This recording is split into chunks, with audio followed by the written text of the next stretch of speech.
Let's talk about tips for application.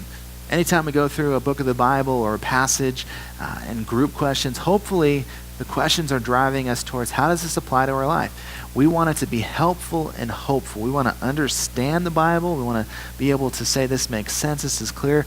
But we also want to see how this has challenged us to walk in God's ways. So here are some tips for application. What did it mean to them during that time, to the original audience? What did it mean to them? How would they have taken this and applied it to their lives? Here's another question. What is the timeless truth? The reality is that some things in the Old Testament are written to a specific group of people during a specific period of time for a specific purpose. In the Old Covenant, those things don't apply to us today. But there are certain timeless truths. Even though God might have said, if you do this, I will provide for you and I will protect in this way. We're not in a if you do this, I'll do this covenant anymore. We're in a covenant that says, even if you won't, I will. So even when we fail, God will still provide, God will still protect. So we want to ask the question, what is the timeless truth?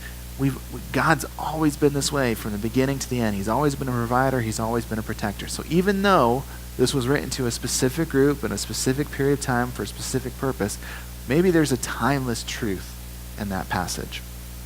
And how does it apply now? This was written years ago to a specific group of people or a specific audience, but how does it apply to us today?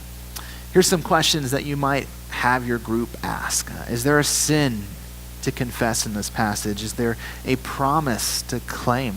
Is this true of all people in all places? Is this a promise to claim? Is there an attitude to change? Is there a heart correction that needs to take place? Is there a command to obey? Is this something that God tells us to do? Is there an example to follow? What can we learn from the character of someone like David?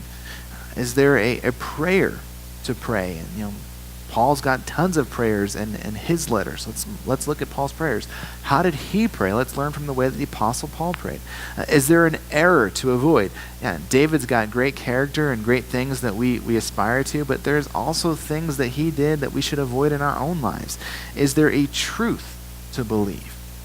And lastly, is there something to praise God for? Is there something to be thankful for?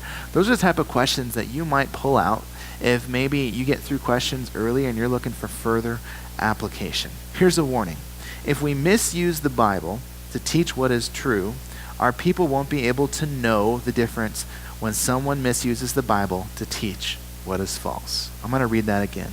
If we misuse the Bible to teach what is true, our people won't be able to know the difference when someone misuses the Bible to teach what is false.